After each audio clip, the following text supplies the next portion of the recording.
Shalom, salam sejahtera kepada seluruh pemirsa dan umat-umat Tuhan dimanapun saudara berada pada saat ini. Saya berdoa kepada saudara kiranya Tuhan memberkati saudara pada saat ini. Juga keluargamu seutuhnya diberkati oleh Tuhan. Dan Tuhan kiranya menjauhkan segala penyakit dari atas kehidupanmu. Sehingga kita boleh bersyukur dan menikmati kehidupan yang berasal daripada Tuhan. Pada saat ini kita akan mempelajari pekabaran firman Tuhan dengan judul Kuasa dari Perkataanmu. Apakah saudara sedang memiliki raksasa dalam kehidupan saat ini? Apakah itu raksasa hutang? Atau apakah saudara sedang mengalami satu depresi yang luar biasa dalam kehidupanmu? Atau bahkan penyakit yang belum mendapatkan kesembuhan? Saudara perlu mengumumkan kepada raksasa itu seperti Daud berkata kepada raksasa itu, "Saya akan mengalahkanmu. Anda tidak akan menjaga kehidupanku di atas dunia ini."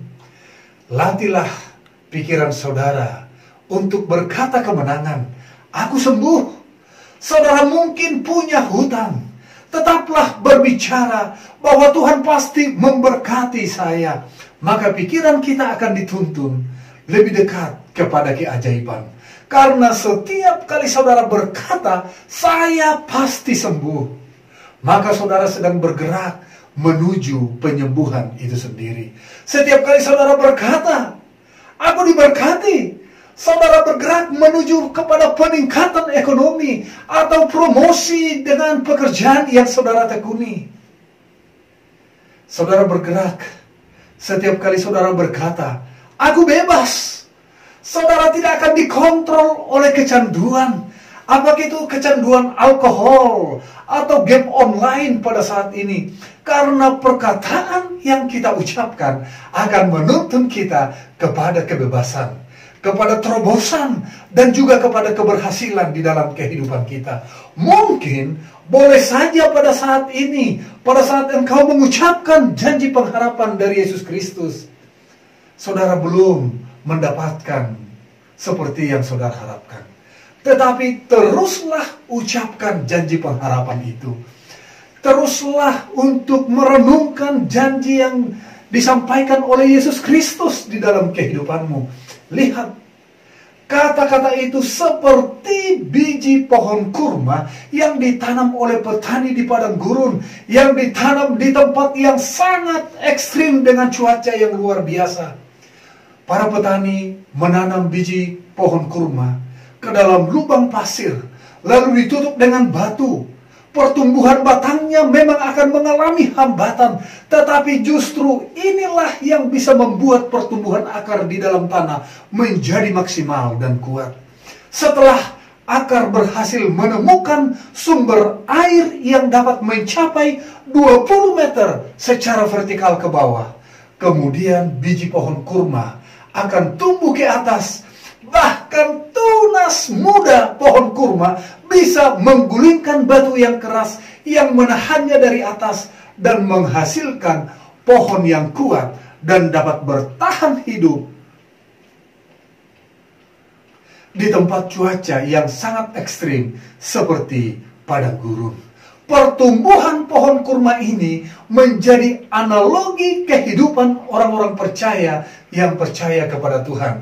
Dalam Mazmur 92 ayat 13 firman Tuhan, "Orang benar akan bertunas seperti pohon kurma, akan tumbuh subur seperti pohon aras di Libanon." Yang kedua, kita belajar dari perempuan Samaria. Bagaimana interaksi antara Tuhan Yesus dengan perempuan ini meningkat dari sekedar orang yang tidak dikenal, yang menjadi orang asing dalam kehidupan perempuan ini, menjadi orang yang dekat dengan kehidupannya di atas dunia ini. Perempuan ini pertama sekali menganggap Yesus sebagai orang asing. Lalu dalam pembicaraan mereka menjadi keluarga. Dan yang menjadi pertanyaan bagi kita pada saat ini, apakah Yesus adalah orang asing di dalam kehidupanmu? Saat kita menjalani kehidupan, bertemu dengan banyak raksasa-raksasa kehidupan, Apakah perkataanmu telah lahir dari sumber air kehidupan, dari Yesus Kristus sebagai pengharapan di dalam kehidupan kita? Sebab firman Tuhan katakan di dalam Yohanes 7 ayat 38, barang siapa percaya kepadaku, seperti yang dikatakan oleh kitab suci, dari dalam hati akan mengalir aliran-aliran air hidup yang berasal daripada surga. Sebab janji pengharapan yang dituliskan oleh hambanya di dalam Yesaya 43 ayat 19, ini adalah tuntunan Tuhan sepanjang hidupmu di atas dunia ini. Firman Tuhan katakan, lihatlah, aku hendak membuat sesuatu yang baru, yang sekarang sudah tumbuh, belumkah kamu mengetahuinya? Aku hendak membuat jalan di padang gurun dan sungai-sungai di padang belantara. Mengapa Yesaya 43 ayat 19 ini sangat luar biasa? Karena kita tahu sesuatu yang mustahil itu Tuhan bisa lakukan, yaitu membuat jalan di padang gurun dan sungai di padang belantara. Ini mustahil, tetapi Tuhan tidak ada yang mustahil di hadapannya. Ada 3 hal yang kita lakukan terus-menerus sebagai orang percaya di dalam kehidupan kita. Yang pertama, kita harus percaya kepada firman Tuhan. Kita harus berdoa, memuji, dan menyembah Tuhan di dalam kehidupan kita. Dan kita harus mengandalkan Dia di dalam kehidupan kita. Dan kita amini bahwa segala perkataan yang kita ucapkan adalah perkataan yang lahir dari batin kita, di mana batin kita ini adalah tempat persembahyangan Roh Kudus yang diutus oleh surga. Tidak jarang bahwa manusia itu dipengaruhi oleh lingkungan. Jiwa seseorang begitu lemah, senantiasa teraniaya dengan lingkungan duniawi. Kalau hidup kita berpusat kepada Tuhan, rajin membangun hubungan yang intim dengan Tuhan dari manusia batinia kita, maka semakin hari kita akan semakin dewasa dan sanggup mempengaruhi lingkungan yang ada dalam kehidupan kita. Yesus adalah kebenaran. Kalau kita tertanam dalam kebenaran, maka dunia, lingkungan, boleh saja zaman boleh berubah, tetapi kita tidak berubah karena kebenaran itu tidak pernah berubah seiring dengan zaman di dalam kehidupan kita. Penting kita mengerti bahwa dari dalam lubuk hati saudara akan mengalir aliran air sumber kehidupan sampai hidup yang kekal. Kita harus selalu memuji dan menyembah Tuhan, bukan hanya bernyanyi di dalam kehidupan kita, tetapi sikap hati kita yang terdalam bersama dengan Tuhan, sikap hati yang penuh penyembahan kepada Tuhan, dan sebagai demonstrasinya kita bernyanyi di dalam hati kita, kita bernyanyi keluar dengan suara yang semangat. Semuanya itu oleh karena lahir dari dalam hati kita yang dikuasai oleh urapan Roh Kudus. Ketika kami berbicara tunas yang muda, itu artinya awal kehidupan sudah mulai bertumbuh di sana. Dan firman Tuhan katakan saudara akan memakan buahnya dari kata-kata saudara. Apakah Anda menanam benih yang baik? Apakah saudara berbicara dengan iman dalam menjalani kehidupan saudara? Masalah yang sering kita alami dalam kehidupan ini adalah menanam benih yang salah. Tapi bila mana kita melatih pikiran kita untuk berkata bahwa di dalam diri saya ada keajaiban yang dapat melepaskan saya dari raksasa kehidupan ini, pada saat itu saudara telah melahirkan akar, dan akar itu akan memberikan kehidupan kepada saudara. Ingat perkataan Tuhan kepada Yusuf, di mana Yusuf diangkat menjadi Perdana Menteri di Mesir oleh Firaun. Sebelum dia mengalami kematian, dia membuat janji kepada keluarganya kalau dia telah meninggal dan dikubur di tanah Mesir. Tetapi pada waktu bangsa itu keluar dari Mesir, dia berpesan kepada keluarganya untuk membawa jasadnya keluar dari Mesir dan dikuburkan di tanah perjanjian yang telah dijanjikan oleh Tuhan. Lihat saudara-saudaraku, reaksi daripada Yusuf ini. Dia begitu yakin bahwa Tuhan akan membawa Israel keluar dari Mesir sebelum segala sesuatu terjadi. Apa artinya? Izinkan Tuhan menanamkan bibit di hati saudara seperti Yusuf. Saudara berbicara dengan rahasia sebelum terjadi. Mungkin tidak ada tanda-tanda itu sekarang dalam kehidupanmu, tapi pasti janji firman Tuhan akan menjadi bahagiamu.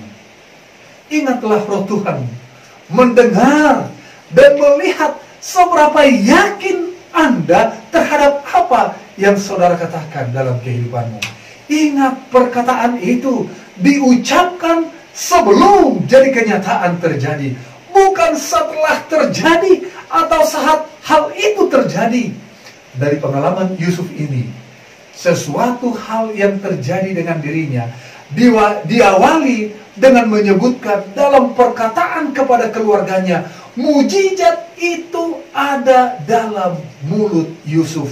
Mujizat itu ada dalam mulut saudara. Mazmur 91 ayat yang kedua berkata, orang yang duduk dalam lindungan yang maha tinggi akan berkata kepada Tuhan, tempat perlindunganku dan kubu pertahananku, Allahku yang kupercayai. Dia akan melindungi kita dari kejahatan dunia ini. Dia akan menjaga kita dari musuh. Lalu beberapa orang berkata, oh, Anda ucapkan itu karena Anda saat ini sedang menjalani kehidupan yang baik.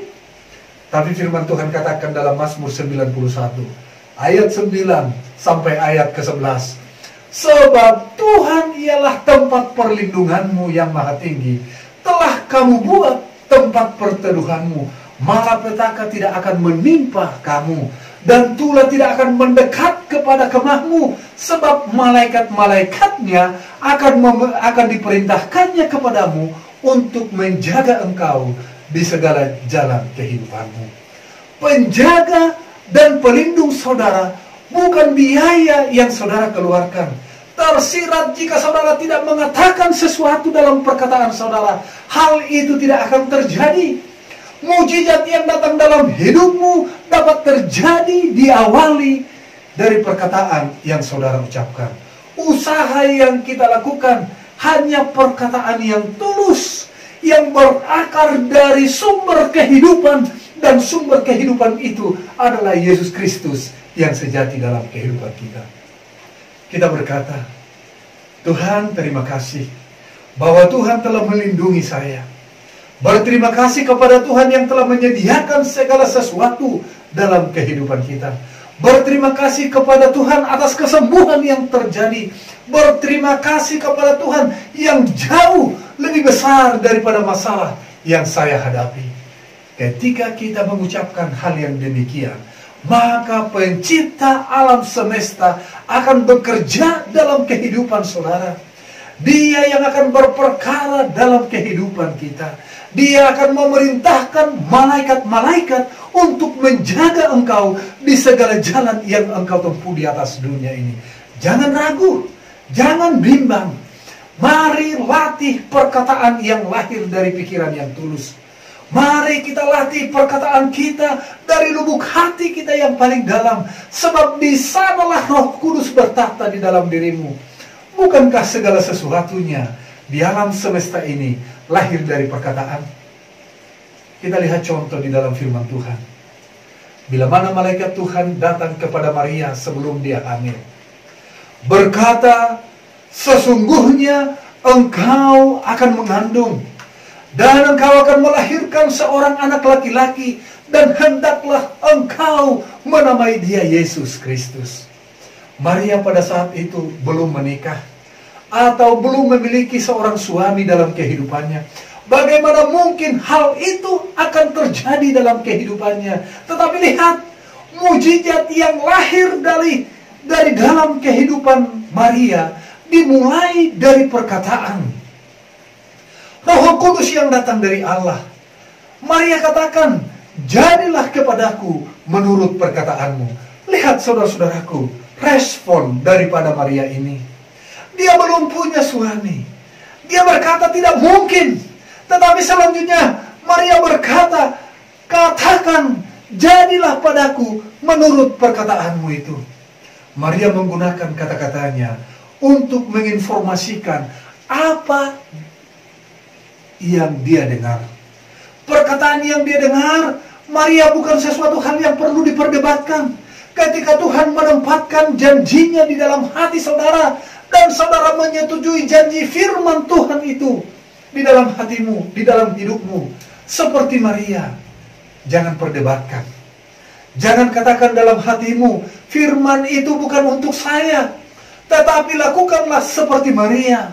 Berterima kasih kepada Tuhan, dan katakanlah, jadilah seperti yang engkau katakan kepada kesembuhan penyakit saudara. Bila mana Tuhan berkata kepada engkau pada saat mendengarkan firman ini, Tuhan akan mengangkat engkau menjadi kepala dan bukan menjadi ekor. Engkau akan tetap naik dan bukan untuk turun. Engkau tidak meminjam, tetapi memberikan pinjaman. Diberkatilah engkau di kota atau di ladang. Diberkatilah buah kandunganmu dan hasil bumimu dan bisnismu. Tuhan akan memerintahkan berkat kepada tabunganmu yang akan bertambah-tambah. Katakan pada saat ini dengan iman yang tulus, amin Tuhan, jadilah kepadaku seperti yang engkau katakan. Setujulah dengan Tuhan atas apa yang akan terjadi ke atas kehidupanmu. Sebab Yesaya 55 ayat yang ke-11, demikianlah firmanku yang keluar dari mulutku, kata Tuhan, ia tidak akan kembali kepadaku dengan sia-sia, tetapi ia akan melaksanakan apa yang dikehendaki oleh Tuhan, dan akan berhasil dan apa yang kau suruhkan kepadanya. Saudara-saudaraku yang kasih dalam nama Tuhan, ingat, ketika Tuhan menciptakan alam semesta ini, Dia tidak menggunakan bahan material untuk menciptakan alam semesta, tetapi Tuhan mengawalinya dengan perkataan. Keajaiban hidupmu datang dari mulut saudara yang terbit dari air kehidupan. Untuk itu, bila mana saudara mengucapkan kata-kata, bila mana saudara mengucapkan satu perkataan, latihlah iman saudara. Perkataan yang engkau ucapkan lahir dari dalam hatimu, di mana Roh Kudus bertahta di dalam kehidupanmu. Maka mujizat dalam hidupmu akan dimulai dari perkataan yang engkau ucapkan. Kiranya pekabaran firman Tuhan ini menjadi satu pekabaran yang hidup, yang dapat menuntun saudara untuk dapat berjalan bersama dengan Yesus. Kita tutup ibadah ini, kita tutup dengan doa. Mari kita berdoa. Tuhan Allah yang di sorga, bila mana kami pada saat ini sedang mempelajari firman Tuhan, bahwa perkataan yang kami ucapkan agar memiliki kuasa, agar memiliki pengaruh, dan yang sanggup mengubahkan pemikiran kami di atas dunia ini. Kiranyalah Engkau boleh bertahta di dalam hati kami. Roh Kudus Tuhan yang menggerakkan perkataan kami, sehingga ucapan kami menjadi pengharapan kepada diri kami, juga kepada setiap orang yang mendengar. Menjadi berkat, pengharapan, kemanapun kami mengucapkan perkataan. Sehingga bila mana kami berada, dimanapun berada, kami menjadi berkat oleh karena Tuhan bersama dengan kami. Terpujilah nama Tuhan. Kiranya Engkau memberkati semua pemirsa dan umat-umat Tuhan, sebagaimana adanya kami mendengarkan pekabaran firman Tuhan ini. Terpujilah nama Tuhan. Dalam nama Tuhan Yesus kami berdoa. Amin.